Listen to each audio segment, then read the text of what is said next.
Hi dears, welcome back to my YouTube channel. ഇന്നത്തെ വീഡിയോയിൽ ഈ ഒരു പ്ലെയിൻ മെറ്റീരിയലിൽ നമ്മളൊരു എംബ്രോയ്ഡറി ഒക്കെ ചെയ്ത് ഒരു ഡിസൈനർ മെറ്റീരിയലാക്കി മാറ്റാനായിട്ട് പോവുകയാണ്. അതിനായിട്ട് നമ്മൾ ഈ ഉഷ ജനോമി അല്ലൂർ DLXൻ്റെ ഈ ഒരു മെഷീൻ വെച്ചിട്ടാണ് നമ്മൾ എംബ്രോയ്ഡറി ചെയ്യാനായിട്ട് പോകുന്നത്. ഇത് കോട്ടൻ്റെ പ്ലെയിൻ മെറ്റീരിയലാണ്. ഇതിൽ ഒരുവിധ വർക്കുകളോ കാര്യങ്ങളോ ഒന്നും തന്നെ ഇല്ല. അപ്പോൾ നമ്മൾ ഉഷ ജനോമി അല്ലൂർ DLX വെച്ചിട്ട് ഇതിൻ്റെ ഒരു നെക്ക് പോർഷനിൽ നമ്മളൊരു അടിപൊളി എംബ്രോയ്ഡറി ഡിസൈനാണ് ഇപ്പോൾ ചെയ്തെടുക്കാനായിട്ട് പോകുന്നത്. അപ്പോൾ ആ ഒരു ഡിസൈൻ ചെയ്യാനായിട്ട് ഞാനിവിടെ വൈറ്റ് കളർ സിൽക്ക് ത്രെഡാണ്, ഇത് എംബ്രോയ്ഡറി സിൽക്ക് ത്രെഡാണ് ഞാനിവിടെ എടുത്തിരിക്കുന്നത്. പിന്നെ ഞാൻ കുറച്ച് മിറേഴ്സ് എടുത്തിട്ടുണ്ട്, അതും കൂടിയിട്ട് ആ ഒരു വർക്കിലേക്ക് ഞാൻ ഇവിടെ ആഡ് ചെയ്ത് കൊടുക്കുന്നുണ്ട്. ഇതിന് മുന്നേയും എൻ്റെ ഈ ഒരു ചാനലിൽ നമ്മൾ ഉഷ ജനോമിയിൽ ചെയ്തെടുക്കാൻ പറ്റുന്ന എംബ്രോയ്ഡറി ഡിസൈൻസ് ഒക്കെ കാണിച്ചിട്ടുണ്ട്. അപ്പോൾ അതിൽ വീണ്ടും വീണ്ടും സബ്സ്ക്രൈബേഴ്സ് നമ്മളടുത്ത് ചോദിച്ചത് കൂടുതൽ ഡിസൈൻസ് കാണിക്കാൻ വേണ്ടിയിട്ടാണ്. അപ്പോൾ ഇന്നൊരു വെറൈറ്റി ആയിട്ടുള്ളൊരു ഡിസൈനാണ് കാണിക്കുന്നത്. എന്തായാലും നിങ്ങൾ തീർച്ചയായിട്ടും ഇത് ഫുള്ള് കാണുക, സ്കിപ്പ് ചെയ്യരുത്. കാരണം സ്കിപ്പ് ചെയ്ത് കഴിഞ്ഞാൽ ഇടയ്ക്ക് നമ്മൾ മെഷീനിൽ മാറ്റുന്ന ഫങ്ഷൻസും കാര്യങ്ങളൊക്കെ നിങ്ങൾക്ക് മിസ്സാവും. അപ്പോൾ അതുകൊണ്ട് സ്കിപ്പ് ചെയ്യാതെ നിങ്ങൾ വീഡിയോ മുഴുവനായിട്ട് കാണുക. അപ്പോൾ മെഷീൻ എംബ്രോയ്ഡറി ചെയ്യാനായിട്ട് ആദ്യം നമ്മൾ ഈ ഒരു പ്ലെയിൻ മെറ്റീരിയൽ ഇതുപോലെ നിവർത്തിയിട്ടിട്ട്, ഞാനിപ്പോൾ ഒരു ഫ്രണ്ട് പോർഷനിൽ ആ ഒരു നെക്കിൻ്റെ ഭാഗത്താണ് ഡിസൈൻ വരച്ച് കൊടുത്തിരിക്കുന്നത്. എനിക്ക് ആ ഒരു നെക്കിൻ്റെ ഭാഗത്ത് മാത്രം മതി ഡിസൈന്. അപ്പോൾ ഞാനിവിടെ ഒരു ഡിസൈൻ ചെറുതായിട്ടൊന്ന് വരച്ച് കൊടുത്തിട്ടുണ്ട്. ഇത് ബിഗിനേഴ്സിനൊക്കെ ചെയ്യാൻ പറ്റുന്ന ഒരു ഡിസൈനാണ്. അതായത് ഈ ഒരു മെഷീൻ വെച്ചിട്ട് എംബ്രോയ്ഡറി ഇതുവരെ ചെയ്യാത്തവർക്ക് പോലും നിങ്ങൾക്ക് ഈ ഒരു വീഡിയോ കണ്ടു കഴിഞ്ഞാൽ എംബ്രോയ്ഡറി ചെയ്തെടുക്കാനായിട്ട് പറ്റും. കാരണം ഇതിൽ ഫുള്ള് ലൈൻസ് ആണ് വരുന്നത്. നിങ്ങൾക്ക് ആ ഒരു ഡിസൈൻ ശ്രദ്ധിച്ചാൽ അറിയാം, ലൈൻസ് വന്നിട്ടുണ്ട്. പിന്നെ കൂടാതെ ഒരു ത്രികോണ ഷേപ്പിലൊക്കെയാണ് ഈ ഒരു ഡിസൈൻ ഞാൻ വരച്ചെടുത്തിരിക്കുന്നത്. അപ്പോൾ നിങ്ങൾക്ക് ഇഷ്ടമുള്ള ഒരു ഡിസൈൻ നിങ്ങൾ മെറ്റീരിയലിൽ വരച്ചെടുക്കുക. അതല്ലാന്നുണ്ടെങ്കിൽ ഇതേ സെയിം ഡിസൈൻ തന്നെ നിങ്ങൾ വരച്ചെടുത്താലും മതി. ഇനി നെക്കിൻ്റെ ആ ഒരു റൗണ്ട് ഷേപ്പ് മാർക്ക് ചെയ്യാൻ വേണ്ടിയിട്ട് ഞാനിവിടെ നെക്ക് വിട്ടെടുത്തിരിക്കുന്നത് 3.25 ഇഞ്ചാണ്. ഇനി ഞാൻ ഈ ഒരു ഡിസൈൻ ഇവിടെ വരച്ചു കൊടുത്തിരിക്കുന്നത് ഈ ഒരു പെൻസിൽ വെച്ചിട്ടാണ്. ഇത് അയൺ ഇറേസിബിൾ പെന്നാണ്. അതായത് നമ്മൾ ഈ ഒരു ഡിസൈന് നമ്മൾ അയൺ ചെയ്ത് കഴിയുമ്പോൾ ഈ ഒരു ഡിസൈൻ അങ്ങ് മാഞ്ഞു പോവും. ഇത് നിങ്ങൾക്ക് ഷോപ്പിൽ നിന്നൊക്കെ വാങ്ങിക്കാനായിട്ട് കിട്ടും. നമ്മൾ ഈ ഒരു പെന്ന് യൂസ് ചെയ്തിട്ടാണ് നമ്മൾ ഈ ഡിസൈനൊക്കെ വരച്ചെടുക്കുന്നത്. ഇനി ഇതിൻ്റെ ബാക്ക് സൈഡിൽ ആ ഒരു ഡിസൈൻ വരുന്ന ഭാഗത്തായിട്ട് ഞാൻ ഇതുപോലെ ക്യാൻവാസ് ഒട്ടിച്ച് കൊടുത്തിട്ടുണ്ട്. ക്യാൻവാസ് ഒട്ടിക്കുന്ന എന്തിനാണെന്ന് വെച്ച് കഴിഞ്ഞാൽ നമുക്ക് ആ ഒരു ഡിസൈൻ നല്ല പെർഫെക്റ്റ് ആയിട്ട് മെഷീൻ ഉപയോഗിച്ചിട്ട് ചെയ്തെടുക്കാൻ വേണ്ടിയിട്ടാണ്. ഇങ്ങനെ ക്യാൻവാസ് ഒട്ടിക്കുമ്പോഴും നമുക്ക് എംബ്രോയ്ഡറി ലൂപ്പിനകത്ത് ഈ തുണി സെറ്റ് ചെയ്ത് കൊടുക്കേണ്ടുള്ള ആവശ്യമൊന്നുമില്ല. നേരിട്ട് ഇതുപോലെ തന്നെ എടുത്ത് നമുക്ക് എംബ്രോയ്ഡറി ചെയ്യാവുന്നതാണ്. ഇല്ല ക്യാൻവാസ് ഒട്ടിച്ചില്ല എന്നുണ്ടെങ്കിൽ നിങ്ങൾ എംബ്രോയ്ഡറി ലൂപ്പിൽ ഈ ഒരു തുണി സെറ്റ് ചെയ്തതിന് ശേഷം മാത്രം എംബ്രോയ്ഡറി ചെയ്യുക. ഇനി മെഷീനിൽ നമ്മൾ അടിനൂലിടുന്ന ഭാഗത്തായിട്ട് കുറച്ച് മാറ്റങ്ങൾ വരുത്തേണ്ടതുണ്ട്. ആദ്യം നമുക്കത് ഈ ഒരു പല്ലുണ്ടല്ലോ അതൊന്ന് താഴ്ത്തി കൊടുക്കണം. അപ്പോൾ അതിനായിട്ട് നമ്മൾ അടിനൂലിടുന്നതിൻ്റെ ഭാഗത്ത് തൊട്ടിപ്പുറത്തായിട്ട് ഇതുപോലൊരു ക്ലിപ്പുണ്ട്. ആ ക്ലിപ്പ് ഇതുപോലെ ഇങ്ങോട്ടേക്കൊന്ന് ചരിച്ച് ഒന്ന് വിട്ട് കൊടുക്കണം. അപ്പോൾ ഒരു ശബ്ദം നിങ്ങൾക്ക് കേൾക്കാനായിട്ട് പറ്റും. ഇത് നമുക്ക് അങ്ങോട്ടും ഇങ്ങോട്ടും മൂവ് ചെയ്യിക്കാൻ പറ്റും. അപ്പോൾ ഞാൻ ഒന്നും കൂടെ പറഞ്ഞു തരാം. നമ്മൾ അടിനൂല് ഇടുന്നതിൻ്റെ ഇപ്പുറത്ത് ഈ ഒരു ക്ലിപ്പുണ്ടല്ലോ, ആ ക്ലിപ്പ് നമ്മുടെ ഈ ഒരു വിരലിൽ വെച്ചിട്ട് താഴേക്ക് ഒന്ന് പ്രസ് ചെയ്യുക. പ്രസ് ചെയ്തിട്ട് അടുത്ത വിരൽ വെച്ചിട്ട് അങ്ങോട്ടേക്കൊന്ന് നീക്കി കൊടുക്കുക. അപ്പോൾ നമുക്ക് ആ ഒരു പല്ല് താന്ന് കിട്ടും. അപ്പോൾ എംബ്രോയ്ഡറി ചെയ്യാനായിട്ടുള്ള ഈ ഒരു ഭാഗത്തെ സെറ്റിങ്സ് എല്ലാം കഴിഞ്ഞിട്ടുണ്ട്. ഇനി നമുക്കിവിടെ നൂല് ചുറ്റിയെടുക്കാം. ഇപ്പോൾ ഞാനിവിടെ വൈറ്റ് കളർ എംബ്രോയ്ഡറി സിൽക്ക് ത്രെഡാണ് ഉപയോഗിക്കുന്നത്. അടിനൂലായിട്ടും ഇതേ സെയിം സിൽക്ക് ത്രെഡ് തന്നെയാണ് ഞാനിവിടെ എടുത്തിരിക്കുന്നത്. മേളത്തെ നൂലും അടിനൂലും ഒരേ ടൈപ്പാണ്. എംബ്രോയ്ഡറി സിൽക്ക് ത്രെഡാണ് ഞാനിവിടെ ഉപയോഗിച്ചിരിക്കുന്നത്. ഇനി ഈ മെഷീനിലെ മുകൾ ഭാഗത്ത് എന്തൊക്കെ സെറ്റിങ്സിൽ മാറ്റം വരുത്തണമെന്ന് നോക്കാം. ഇവിടെ നമ്മൾ ത്രെഡ് ടെൻഷൻ 2ലേക്ക് മാറ്റി കൊടുക്കുക. സെലക്ടർ ഇതുപോലെ സിക്കും ബിക്കും ഇടയിലായിരിക്കണം. നിങ്ങൾക്ക് ശ്രദ്ധിച്ച് നോക്കിയാൽ അറിയാം, നമ്മൾ ആ ഒരു വരയുടെ വലിപ്പം ഉണ്ടല്ലോ, വലിയ വരകൾ വന്ന് ബിയിലോട്ട് വരുമ്പോഴത്തേക്ക് ചെറിയ വരകളാണ് വരുന്നത്. അതിൽ ഏകദേശം ഒരു സെൻറ്റർ ഭാഗത്തായിട്ട് വെക്കുക. എന്നിട്ട് ലെങ്ത് ഇവിടെ SS വെക്കേണ്ടത്. SS കറക്റ്റ് ആ ഒരു പോയിന്റിൽ തന്നെ നിങ്ങൾ ലെങ്ത് സെറ്റ് ചെയ്ത് കൊടുക്കുക. ഇപ്പം നമ്മൾ ആദ്യം ഈ ഒരു ത്രെഡ് ടെൻഷനിലും സെലക്ടറിലും ഒക്കെയാണ് സ്റ്റിച്ച് ചെയ്യുന്നത്. ഇടയ്ക്ക് വെച്ചിട്ട് നമ്മൾ ഇതൊക്കെ ഒന്ന് മാറ്റി കൊടുക്കുന്നുണ്ട്. അതുകൊണ്ടാണ് വീഡിയോ സ്കിപ്പ് ചെയ്യാതെ കാണണമെന്ന് പറയുന്നത്. അത് നമുക്ക് വഴിയേ പറയാം. അപ്പോൾ ഞാനിനി ഇവിടെ സ്റ്റിച്ച് ചെയ്യാനായിട്ട് എടുത്തിട്ടുണ്ട്. നമ്മൾ ആ ഒരു വരച്ചിട്ട് ആ ഒരു പാറ്റേണിലൂടെ കറക്റ്റ് ആ ഒരു ലെവലിന് തുണി ഇതുപോലെ വെച്ച് കൊടുത്തിട്ട് സ്റ്റിച്ച് ചെയ്ത് തുടങ്ങാം. ഇവിടെ നിങ്ങൾക്ക് ശ്രദ്ധിച്ചാൽ ഞാനിവിടെ ഫൂട്ടൊന്നും ഉപയോഗിച്ചിട്ടില്ല. നമ്മുടെ മെഷീനിലെ ഫൂട്ട് ഞാൻ ഊരി മാറ്റിയിട്ടുണ്ട്. ഇനി എംബ്രോയ്ഡറി ചെയ്യാനായിട്ട് ഞാനിവിടെ പ്രത്യേകം യാതൊരുവിധ ഫൂട്ടുകളും ഇവിടെ ഉപയോഗിച്ചിട്ടില്ല. ഫൂട്ടൊന്നും ഉപയോഗിക്കാതെയാണ് എംബ്രോയ്ഡറി ചെയ്തെടുക്കുന്നത്. അപ്പോൾ ഫസ്റ്റ് ഞാനിവിടെ സ്റ്റിച്ച് ചെയ്ത് തുടങ്ങുന്നുണ്ട്. നിങ്ങൾ ബിഗിനേഴ്സ് ആണെങ്കിൽ പ്രത്യേകിച്ച് പയ്യനെ, അതായത് സാവകാശത്തെ പയ്യെ പയ്യെ സ്റ്റിച്ച് ചെയ്ത് തുടങ്ങുക. പെട്ടെന്ന് തന്നെ കാല് നല്ല രീതിയിൽ നിങ്ങൾ മോട്ടറിൻ്റെ ആ ഒരു ഇതിൽ കാല് കൊടുത്തു കഴിഞ്ഞാൽ നല്ല രീതിയിൽ സ്പീഡിന് പോകും. അപ്പോൾ പെട്ടെന്ന് നൂല് പൊട്ടാനുള്ള ചാൻസ് കൂടുതലാണ്. അത് മാത്രമല്ല, ഇത് നമ്മുടെ കയ്യിലാണ് ബാലൻസ്. കാരണം നമ്മൾ എംബ്രോയ്ഡറി ലൂപ്പ് ഇവിടെ ഉപയോഗിക്കുന്നില്ല, മറ്റു ഫൂട്ടുകളോ കാര്യങ്ങളോ ഒന്നും ഉപയോഗിക്കുന്നില്ല. അപ്പം നമ്മുടെ കയ്യിലാണ് ഈ തുണിയുടെ ബാലൻസ്. നമ്മൾ എങ്ങനെ വെച്ച് കൊടുക്കുന്നു അതനുസരിച്ചിട്ടായിരിക്കും ഇതിനകത്ത് സ്റ്റിച്ച് വീഴുന്നത്. അപ്പോൾ ഇതുപോലെ കറക്റ്റ് ലെവലിന് പിടിച്ച് വെച്ചിട്ട്, അതായത് നമ്മൾ ആ വരച്ച ഒരു ഡിസൈനകത്ത് കറക്റ്റ് ലെവലിന് ഇതുപോലെ പിടിച്ച് വെച്ചിട്ട് സ്റ്റിച്ച് ചെയ്ത് തുടങ്ങുക. റൗണ്ട് നെക്കിൻ്റെ ഈ ഒരു മൂലഭാഗം, നമ്മൾ ആ വളഞ്ഞു വരുന്ന മൂലഭാഗമൊക്കെ ഉണ്ടല്ലോ, ഈ ഒരു ഏരിയ വരുമ്പോൾ നിർത്തി പയ്യനെ സാവകാശത്തെ ചെയ്തെടുക്കുക. ഇല്ലാന്നുണ്ടെങ്കിൽ കറക്റ്റ് ഫിനിഷിങ്ങിൽ നമുക്ക് ആ ഒരു നെക്കിൻ്റെ ആ ഒരു ഷേപ്പ് കംപ്ലീറ്റ് ചെയ്തെടുക്കാനായിട്ട് പറ്റത്തില്ല. നിങ്ങളിവിടെ ശ്രദ്ധിച്ചാൽ മനസ്സിലാവും, ഞാൻ ഇടയ്ക്ക് നിർത്തിയിട്ടാണ്, കണ്ടില്ലേ, കൈ വെച്ചിട്ട് തുണി ഇതുപോലെയൊക്കെ ഒന്ന് വളച്ച് കൊടുക്കുന്നുണ്ട്. കൈ വെച്ചിട്ട് തുണി അഡ്ജസ്റ്റ് ചെയ്ത് കൊടുത്തിട്ടാണ് ഞാനിവിടെ ആ ഒരു നെക്കിൻ്റെ ഷേപ്പ് ഫുള്ള് ചെയ്തെടുക്കുന്നത്.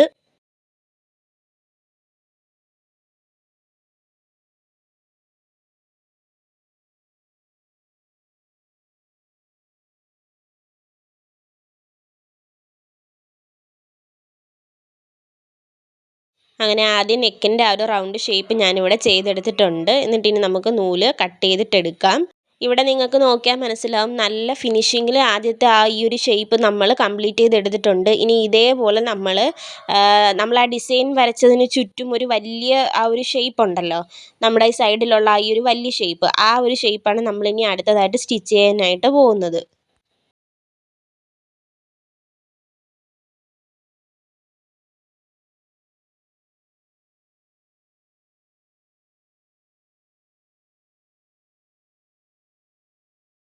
അടുത്തതായിട്ട് മെഷീൻ എംബ്രോയ്ഡറി ചെയ്യുമ്പോൾ പ്രധാനമായിട്ടും ശ്രദ്ധിക്കേണ്ട കാര്യങ്ങളിൽ ഒന്നെന്ന് പറയുന്നത്, നമ്മളിതുപോലെ സ്റ്റിച്ച് ചെയ്ത് ഇടയ്ക്ക് നമ്മൾ നിർത്തുമ്പോൾ സൂചി എപ്പോഴും നമ്മൾ ഇതുപോലെ കുത്തിയായിരിക്കണം നിൽക്കേണ്ടത്. സൂചി ഒരിക്കലും പൊക്കി നിർത്താനായിട്ട് പാടില്ല. തുണിയിൽ ഇതുപോലെ കുത്തി നിൽക്കണം. കാരണം നമ്മൾ സൂചി പൊക്കി വെക്കുകയാണെന്നുണ്ടെങ്കിൽ തുണി അങ്ങോട്ടും ഇങ്ങോട്ടും ചലിക്കും. ഞാൻ നേരത്തെ പറഞ്ഞല്ലോ, നമ്മളുടെ കയ്യിലാണ് ഈ തുണിയുടെ ബാലൻസ്. അപ്പം സൂചി കുത്തി നിർത്തി കഴിഞ്ഞാൽ നമ്മൾ കൈ അതിനകത്ത് നിന്ന്, അതായത് തുണിയിൽ നിന്ന് വിട്ട് കഴിഞ്ഞാൽ തന്നെയും തുണി അവിടെ നിന്ന് അനങ്ങത്തില്ല. കാരണം സൂചി കുത്തി നിൽക്കുവാണല്ലോ. അപ്പോൾ അതുകൊണ്ട് അതവിടെ കറക്റ്റ് ആ ഒരു ഇതിൽ അങ്ങനെ തന്നെ ആ ഡിസൈനിൽ തന്നെ നിൽക്കും. അതേസമയം സൂചി പൊക്കി വെച്ച് കഴിഞ്ഞാൽ നമ്മൾ എന്തെങ്കിലും ഒരു കാര്യത്തിന് നമ്മൾ കൈ എടുക്കുമ്പോഴത്തേക്ക് ആ തുണി അങ്ങോട്ടോ ഇങ്ങോട്ടോ മാറിയിട്ട് പിന്നെ നമ്മൾ വീണ്ടും ബാക്കി കംപ്ലീറ്റ് ചെയ്തെടുക്കാനായിട്ട് സ്റ്റിച്ചിങ് തുടങ്ങുമ്പോൾ അതിൻ്റെ ആ ഒരു പൊസിഷനൊക്കെ മാറിപ്പോവും.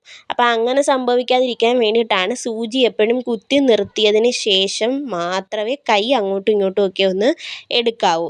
നമ്മളെപ്പോൾ സ്റ്റിച്ചിങ് തുടങ്ങി എവിടെ നിന്ന് എപ്പോൾ നിർത്തിയാലും സൂചി കുത്തി നിർത്തുക. അത് ഈ ഒരു എംബ്രോയ്ഡറി ഇതെന്നല്ല, എപ്പോൾ എംബ്രോയ്ഡറി ചെയ്താലും ശ്രദ്ധിക്കേണ്ട പ്രധാനപ്പെട്ട കാര്യങ്ങളിൽ ഒന്നാണ്.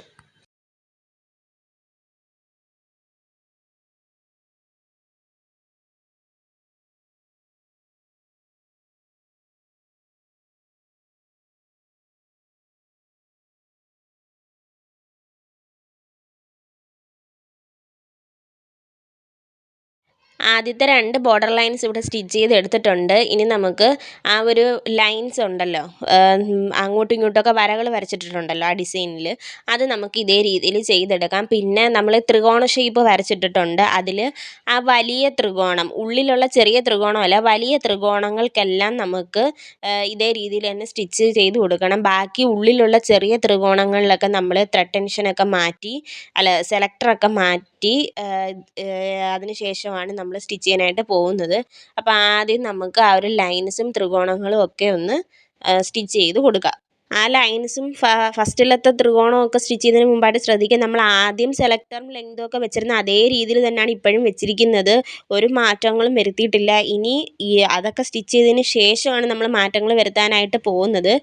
അപ്പോൾ ഇവിടെ സൂചിയിൽ നിന്ന് നൂല് പോയിട്ടുണ്ട്. ഞാനത് നൂലിട്ട് കൊടുത്തിട്ടുണ്ട്. ഇനി നമുക്ക് ആ ഒരു വലിയ ത്രികോണവും ബാക്കി ലൈൻസും ഒക്കെ ഒന്ന് സ്റ്റിച്ച് ചെയ്തിട്ടെടുക്കാം. ഇവിടെ ഞാൻ ത്രികോണത്തിൻ്റെ ആദ്യത്തെ ആ ഒരു വരയുണ്ടല്ലോ ചരിവുള്ള, ആ വര ഇതുപോലെ സ്റ്റിച്ച് ചെയ്ത് ഇതുപോലെ സൂചി കുത്തി നിർത്തിയതിന് ശേഷമാണ് ഞാൻ തുണി ഇങ്ങോട്ടേക്ക് ചരിച്ച് വെച്ച് കൊടുക്കുന്നത്. അത് നിങ്ങൾ ശ്രദ്ധിക്കുക. സൂചി അതുപോലെ കുത്തി നിർത്തിയിട്ട് വേണം തുണി ഇതുപോലെ അങ്ങോട്ടും ഇങ്ങോട്ടും ചരിച്ച് കൊടുക്കാനായിട്ട്. ഇനി നമ്മൾ എപ്പോൾ സ്റ്റിച്ച് ചെയ്താലും അധികം വരുന്ന നൂലുകളെല്ലാം കട്ട് ചെയ്ത് വിട്ട് കൊടുക്കണം. ഇനി ഇവിടെ ഫസ്റ്റ് ത്രികോണം സ്റ്റിച്ച് ചെയ്തപ്പോൾ ഞാൻ നൂല് കട്ട് ചെയ്തിട്ടില്ല. അതേ നൂലൊന്ന് കുറച്ച് വലിച്ച് വിട്ട് കൊടുത്തിട്ട് വീണ്ടും ഞാൻ ആ ചരിഞ്ഞുള്ള ലൈൻസ് ഉണ്ടല്ലോ അത് സ്റ്റിച്ച് ചെയ്ത് കൊടുക്കുകയാണ്. നമ്മൾ തുടക്കത്തിൽ സ്റ്റിച്ച് ചെയ്യുമ്പോഴുള്ള ആദ്യത്തെ നൂല് നമ്മൾ കട്ട് ചെയ്തു. ഇനി ഇവിടെയൊക്കെ ഞാൻ ഇതുപോലെ സ്റ്റിച്ച് ചെയ്തതിന് ശേഷമാണ് കട്ട് ചെയ്ത് കൊടുക്കുന്നത്. ഇവിടെ നമ്മൾ ആദ്യത്തെ ആ ഒരു ത്രികോണത്തിൻ്റെ ഷേപ്പും 2 ലൈൻസും ഒക്കെ ചെയ്തെടുത്തിട്ടുണ്ട്. നല്ല ഫിനിഷിങ്ങിലാണ് നമുക്ക് കിട്ടിയിരിക്കുന്നത്.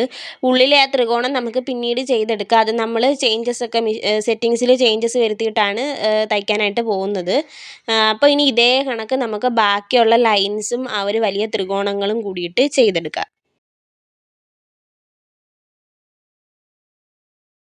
ആദ്യം നമ്മൾ എംബ്രോയ്ഡറി സ്റ്റാർട്ട് ചെയ്യുമ്പോൾ നമ്മളെ നൂലുണ്ടല്ലോ, സൂചിയിൽ കോർത്തിരിക്കുന്ന നൂല്, അത് നമ്മൾ കൈ കൊണ്ടൊന്ന് വലിച്ച് പിടിച്ചതിന് ശേഷം വേണം സ്റ്റിച്ച് ചെയ്ത് തുടങ്ങാനായിട്ട്.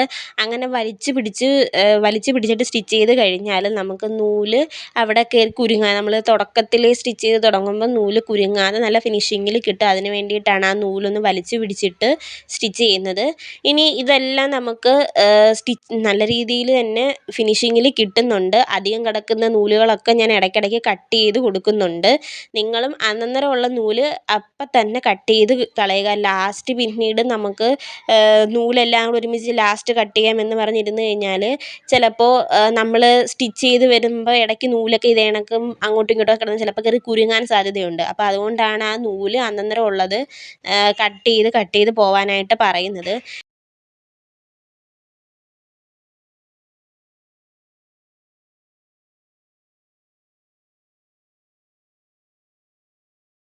അങ്ങനെ ഇവിടെ ഏകദേശം പകുതിയോളം ഭാഗം നമ്മളിവിടെ എംബ്രോയ്ഡറി ചെയ്തെടുത്തിട്ടുണ്ട്. ഇനി ഇതിലേക്ക് ഞാനിവിടെ മിറേഴ്സ് ഒട്ടിച്ചു കൊടുക്കുകയാണ്. കാരണം ഞാൻ ഈ ഒരു ഏരിയ വരെ സ്റ്റിച്ച് ചെയ്തതിന് ശേഷം ഇവിടെ കറണ്ട് പോയി. അപ്പോൾ ആ ഒരു ടൈം വെറുതെ വേസ്റ്റ് ചെയ്യേണ്ടെന്ന് കരുതിയിട്ട് ഞാൻ അതിലേക്ക് എൻ്റെ കയ്യിലുണ്ടായിരുന്ന നമ്മൾ മിറേഴ്സ് എന്തായാലും ഒട്ടിക്കാനായിട്ടിരുന്നതാണല്ലോ, അതങ്ങ് ഒട്ടിച്ചു കൊടുക്കാമെന്ന് കരുതി. മിറേഴ്സ് ഒട്ടിക്കാനായിട്ട് ഞാനിവിടെ B6000 ഗമ്മാണ് ഉപയോഗിക്കുന്നത്. ഞാൻ ആദ്യം വീഡിയോ തുടങ്ങുന്ന സമയത്ത് നിങ്ങളെ കാണിച്ചിരുന്ന മിറർ പ്ലാസ്റ്റിക്കിൻ്റെ റൗണ്ട് ഷേപ്പിലുള്ള മിററായിരുന്നു. അപ്പോൾ പിന്നീടാണ് ഞാൻ ഇത് നോക്കിയപ്പോൾ ഈ ഒരു മിറർ എൻ്റെ കയ്യിൽ കിട്ടിയത്. ഇത് ഒറിജിനൽ മിററാണ്, ഗ്ലാസ് ടൈപ്പ് മിററാണ്, പ്ലാസ്റ്റിക് അല്ല. ഇത് മറ്റേ ചതുര ഷേപ്പിലുള്ള മിററാണ്. അപ്പോൾ ഞാൻ കരുതി ഈ ഒരു ഡിസൈൻ പാറ്റേണിന് ഈ ഒരു ചതുര ഷേപ്പിലുള്ള ആ ഒരു മിററായിരിക്കും കുറച്ചും കൂടി ഭംഗിയെന്ന് എനിക്ക് തോന്നി. അതുകൊണ്ട് ഞാൻ ആ മിറേഴ്സാണ് ഇതിനകത്ത് ഫുള്ള് ഒട്ടിച്ചു കൊടുക്കുന്നത്. അവിടെ എവിടെയൊക്കെ ആയിട്ട് ആ ഒരു ത്രികോണത്തിൻ്റെ ഷേപ്പ് കിട്ടത്തക്ക രീതിയിലാണ് ഒട്ടിച്ചു കൊടുക്കുന്നത്. ഇനി നിങ്ങളുടെ കയ്യിൽ മിറേഴ്സ് ഇല്ല എന്നുണ്ടെങ്കിൽ നിങ്ങളുടെ കയ്യിൽ മറ്റെന്തെങ്കിലും സ്റ്റോണോ അല്ലെങ്കിൽ ബീഡ്സോ എന്തായാലും മതി. നിങ്ങൾക്ക് ഇഷ്ടമുള്ള സാധനം ഇതുപോലെ ഒട്ടിച്ചു കൊടുക്കുക. ഇനി ഒട്ടിച്ചു കൊടുത്തില്ലെങ്കിലും കുഴപ്പമൊന്നുമില്ല. ഞാൻ കുറച്ചൊരു പാർട്ടി വെയർ ലുക്ക് കിട്ടാൻ വേണ്ടിയിട്ടാണ് മിറേഴ്സ് ഒട്ടിച്ചു കൊടുക്കുന്നത്. മിറേഴ്സ് ഒട്ടിക്കുമ്പോൾ കുറച്ചൊരു ലുക്ക് കിട്ടുമല്ലോ, ഒരു ഭംഗി കൂടുമല്ലോ. അപ്പോൾ അതിന് വേണ്ടിയിട്ടാണ് ഞാനിവിടെ മിറേഴ്സ് ഒട്ടിച്ചു കൊടുക്കുന്നത്. ഇതൊന്നും ഇല്ലാതെ നിങ്ങൾക്ക് ഇതുപോലുള്ള ഡിസൈനൊക്കെ ചെയ്ത് നോക്കാം. അപ്പോൾ ഞാനിവിടെ ഇതൊരു കുർത്തി സ്റ്റിച്ച് ചെയ്യാനായിട്ടാണ് എടുക്കുന്നത്. അപ്പോൾ ആ ഒരു കുർത്തിയിൽ ഒരു നല്ലൊരു എലഗൻ്റ് ലുക്ക് കിട്ടാൻ വേണ്ടിയിട്ട് കുറച്ച് മിറേഴ്സ് ഞാനിവിടെ ഒട്ടിച്ചു കൊടുക്കുന്നുണ്ട്. അങ്ങനെ ഞാൻ എനിക്കിഷ്ടമുള്ള സ്ഥലത്തൊക്കെ മിറേഴ്സ് ഇതുപോലെ ഒട്ടിച്ചു കൊടുത്തിട്ടുണ്ട്. നല്ല രീതിയിൽ മിറേഴ്സ് എല്ലായിടത്തും ആ ഒരു ഷേപ്പിലൊക്കെ ഒട്ടിക്കാനായിട്ട് ഞാൻ ശ്രമിച്ചിട്ടുണ്ട്. ഇനി നമുക്ക് ബാക്കി ഡിസൈൻ കംപ്ലീറ്റ് ചെയ്യാം. ഇതിപ്പോൾ ഡിസൈൻ പൂർണ്ണമായിട്ടില്ല. ഇനി നമുക്ക് മെഷീനിൽ കുറച്ച് സെറ്റിങ്സ് മാറ്റിയതിന് ശേഷം ബാക്കി നമ്മുടെ ആ ഒരു ത്രികോണ ഷേപ്പ് ഉണ്ടല്ലോ അതിൻ്റെ ഉള്ളിൽ നമ്മളൊരു കുഞ്ഞു ത്രികോണങ്ങളും കൂടിയിട്ടൊക്കെ സ്റ്റിച്ച് ചെയ്ത് കൊടുക്കുന്നുണ്ട്. അതും കൂടിയിട്ട് സ്റ്റിച്ച് ചെയ്ത് കൊടുക്കാം. ഇനി ത്രെഡ് ടെൻഷൻ ഞാനിവിടെ 5ലേക്ക് മാറ്റിയിട്ടുണ്ട്. ആദ്യം നമ്മൾ 2ലായിരുന്നു ത്രെഡ് ടെൻഷൻ വെച്ചിട്ടുണ്ടായിരുന്നത്. ഇവിടെ ഞാനിപ്പോൾ 5ലേക്ക് ത്രെഡ് ടെൻഷൻ മാറ്റി. സെലക്ടറിൽ ഞാൻ കുറച്ചും കൂടി ആ ഒരു സ്റ്റിച്ചിൻ്റെ വിഡ്ത്ത് കുറച്ച് കൊടുത്തു. നേരത്തെ നമ്മൾ വെച്ചതിനേക്കാൾ കുറച്ചും കൂടി അങ്ങോട്ടേക്കൊന്ന് ആ ഒരു സ്റ്റിച്ചിൻ്റെ ആ ഒരു വീതി ഞാൻ കുറച്ച് ഇവിടെ കൊടുത്തിട്ടുണ്ട്. ലെങ്ത് സെയിം രീതിയിൽ തന്നെയാണ് വെച്ചിരിക്കുന്നത്. ഇവിടെ നിങ്ങൾക്ക് ശ്രദ്ധിച്ചാലും മനസ്സിലാവും, സിക്കും ബിക്കും ഇടയിലായിരുന്നു നമ്മൾ നേരത്തെ വെച്ചിട്ടുണ്ടായിരുന്നത്. ഇപ്പോൾ അതിനേക്കാട്ടിലും കുറച്ചും കൂടി ഒന്ന് ബിയിലോട്ട് തിരിച്ചാണ് ഞാൻ ഇവിടെ വെച്ചിരിക്കുന്നത്. ആ ഒരു വ്യത്യാസം നിങ്ങൾ ശ്രദ്ധിക്കുക. ഇനി നമ്മുടെ കൈ വെച്ചിട്ട് നൂല് ഇതുപോലൊന്ന് വലിച്ച് പിടിച്ചതിന് ശേഷം നമ്മുടെ ആ ഒരു കുഞ്ഞു ത്രികോണം ബാക്കി സ്റ്റിച്ച് ചെയ്തെടുക്കുകയാണ്. ഇതേ രീതിയിൽ തന്നെ നിങ്ങൾ ബാക്കി എല്ലാം നമ്മൾ ആ വലിയ ത്രികോണം വരച്ചിട്ടതിൻ്റെ ഉള്ളിൽ ഇതുപോലെ കുഞ്ഞു കുഞ്ഞു ത്രികോണങ്ങൾ വീണ്ടും നിങ്ങൾ സ്റ്റിച്ച് ചെയ്ത് കൊടുക്കുക. ഈ ഒരു ഉഷ ജനോമി അല്ലോർ DLX മെഷീൻ വെച്ചിട്ട് ചെയ്യാൻ പറ്റുന്ന എംബ്രോയ്ഡറി ഡിസൈൻസിൻ്റെ ട്യൂട്ടോറിയൽ ഇതിന് മുന്നേ തന്നെ ഞാൻ നമ്മുടെ ചാനലിൽ അപ്ലോഡ് ചെയ്തിട്ടുണ്ട്. അപ്പോൾ അതിലൊക്കെ എനിക്ക് വന്നിട്ടുള്ള കമൻറ്റുകളിൽ ഒന്നെന്ന് പറയുന്നത് ഈ നൂലിനെ പറ്റിയിട്ടാണ്. അതായത് ഈ എംബ്രോയ്ഡറി ചെയ്യാനായിട്ട് ഉപയോഗിക്കുന്ന നൂല് അത് സിൽക്ക് ത്രെഡ് ആണല്ലോ ഞാനിവിടെ എടുത്തിരിക്കുന്നത്. അപ്പോൾ ആ സിൽക്ക് ത്രെഡ് തന്നെ എടുക്കണോ, ഇനി അടിനൂല് നമ്മൾ ഏത് നൂലാണ് എടുക്കുന്നത് എന്നൊക്കെയുള്ള ചോദ്യങ്ങൾ എനിക്ക് കമൻറ്റായിട്ട് വരാറുണ്ട്. അപ്പോൾ അത് ഞാൻ ഇവിടെ നിന്ന് ക്ലിയർ ചെയ്ത് പറഞ്ഞു തരാം. നിങ്ങളുടെ കയ്യിൽ ഉള്ള നൂല് വെച്ചിട്ട് നിങ്ങൾ സ്റ്റിച്ച് ചെയ്യുക. ഞാനിപ്പോൾ ഇവിടെ വെള്ള നൂല് എടുത്തിരിക്കുന്നത് എൻ്റെ കയ്യിൽ സിൽക്കിൻ്റെ എംബ്രോയ്ഡറി ത്രെഡ് ഉള്ളത് കൊണ്ടാണ് ഞാൻ എടുത്തിരിക്കുന്നത്. ഇനി നിങ്ങളുടെ കയ്യിൽ സിൽക്ക് എംബ്രോയ്ഡറി ത്രെഡ് ഇല്ല എന്നുണ്ടെങ്കിൽ സാധാ നമ്മൾ സ്റ്റിച്ച് ചെയ്യാനായിട്ട് എടുക്കുന്ന നോർമൽ നൂലുണ്ടല്ലോ, ആ ഒരു നൂല് മതി. പിന്നെ ഈ ഒരു നൂല് വെച്ചിട്ട് നമ്മൾ ചെയ്യുമ്പോൾ, എംബ്രോയ്ഡറി നൂല് വെച്ചിട്ട് ചെയ്യുമ്പോൾ കുറച്ചും കൂടി കാണാൻ ഒരു ഭംഗിയായിരിക്കും, കുറച്ചും കൂടി ഒരു ഫിനിഷിങ്ങും കിട്ടും, ഒരു ഗ്ലേസിങ്ങും കിട്ടും. പൊതുവേ ഈ ഒരു നമ്മുടെ സിൽക്ക് ത്രെഡിന് ഒരു ഗ്ലേസിങ് കൂടുതലാണ്. നമ്മുടെ നോർമൽ ത്രെഡ് വെച്ചിട്ട് ചെയ്യുമ്പോൾ അത്രയും ആ ഒരു ഗ്ലേസിങ് കിട്ടണമെന്നില്ല. ഇനി നിങ്ങളുടെ കയ്യിൽ നൂലുണ്ട്, പക്ഷേ കുറച്ച് നൂലേ ഉള്ളൂ, അടിനൂലായിട്ട് നൂലില്ല എന്നുണ്ടെങ്കിൽ നിങ്ങൾ നിങ്ങളുടെ കയ്യിലുള്ള ഏത് നൂലാണെന്ന് വെച്ച് ഇട്ട് കഴിഞ്ഞാൽ മതി. ഇപ്പം ഞാനിവിടെ എടുത്തിരിക്കുന്നത് വെള്ള സിൽക്ക് ത്രെഡ് ആണല്ലോ, അപ്പോൾ എൻ്റെ കയ്യിൽ കുറച്ചേ ഉള്ളൂ. ഞാൻ അടിനൂലിടാനായിട്ട് എൻ്റെ കയ്യിൽ ഇതേ സെയിം വെള്ള സിൽക്ക് ത്രെഡ് ഇല്ല എങ്കിൽ നമ്മുടെ സാധാരണ നോർമൽ വെള്ള നൂല് തന്നെ ഇട്ടാൽ മതി. അപ്പം നിങ്ങൾ ഏത് കളർ ത്രെഡാണോ ഉപയോഗിക്കുന്നത് അതേ സെയിം കളറ് അടിനൂല് തന്നെ ആയിരിക്കണം ഉപയോഗിക്കേണ്ടത്. ഇപ്പം മുകളിൽ നിങ്ങൾ റെഡ് ഇട്ടിട്ട് അടിയിൽ വൈറ്റ് ഇട്ട് കഴിഞ്ഞാൽ അത് നന്നായിട്ട് നമ്മുടെ സ്റ്റിച്ചിങ്ങിൽ അറിയാനായിട്ട് പറ്റും. അപ്പോൾ നിങ്ങൾ എടുക്കുന്ന ഏത് കളർ നൂലാണോ അതേ സെയിം കളർ നൂല് തന്നെ നിങ്ങൾ അടിനൂലായിട്ട് ഉപയോഗിക്കുക. അത് നോർമൽ നൂല് വേണമെങ്കിലും ആവാം, അതല്ല എംബ്രോയ്ഡറി ത്രെഡ് വേണമെങ്കിലും ആവാം. ഉഷ ജനോമി അല്ലോർ DLXൻ്റെ എംബ്രോയ്ഡറി ട്യൂട്ടോറിയലും ഓരോ ഡിസൈൻസിൻ്റെ ട്യൂട്ടോറിയലും ഒക്കെ നമ്മുടെ ചാനലിൽ ഇതിന് മുന്നേ അപ്ലോഡ് ചെയ്തിട്ടുണ്ട്. ആ വീഡിയോസൊക്കെ കാണാൻ താല്പര്യമുള്ളവർക്കായിട്ട് ഞാൻ ലിങ്ക് ഡിസ്ക്രിപ്ഷനിൽ കൊടുത്തിരിക്കാം. താല്പര്യമുള്ളവർ കയറി കാണുക. അങ്ങനെ നമ്മുടെ ഡിസൈൻ ഇവിടെ ഫുള്ള് കംപ്ലീറ്റ് ആയിട്ടുണ്ട്. നല്ല ഫിനിഷിങ്ങിൽ നല്ല ഭംഗിയിൽ കിട്ടിയിട്ടുണ്ട്. ആ ഒരു കറക്റ്റ് ആ ഒരു ത്രികോണ ഷേപ്പൊക്കെ ഫുള്ള് നമ്മൾ ചെയ്തെടുത്തപ്പോൾ നല്ല അടിപൊളി ലുക്കിലാണ് നമ്മുടെ ആ ഒരു ഡിസൈൻ വന്നിരിക്കുന്നത്. ഞാൻ കൈയുടെ ബോർഡർ ഭാഗത്തും ഇതുപോലൊരു ചെറിയ ഡിസൈൻ ചെയ്ത് കൊടുത്തിട്ടുണ്ട്, മിറേഴ്സും ഒട്ടിച്ച് കൊടുത്തിട്ടുണ്ട്. സ്റ്റിച്ച് ചെയ്തതിന് ശേഷമുള്ള ലുക്ക് വരുന്നത് ഇങ്ങനെയാണ്. അടിപൊളി ഒരു പാർട്ടി വെയർ കുർത്തിയായിട്ടാണ് ഞാനിവിടെ സ്റ്റിച്ച് ചെയ്തെടുത്തിരിക്കുന്നത്. നല്ല ഫിനിഷിങ്ങും നല്ല ഭംഗിയുണ്ടായിരുന്നു നേരിട്ട് കാണാനായിട്ട്. വീഡിയോയിൽ കാണുന്നതിനേക്കാൾ നല്ല ഭംഗിയുണ്ടായിരുന്നു.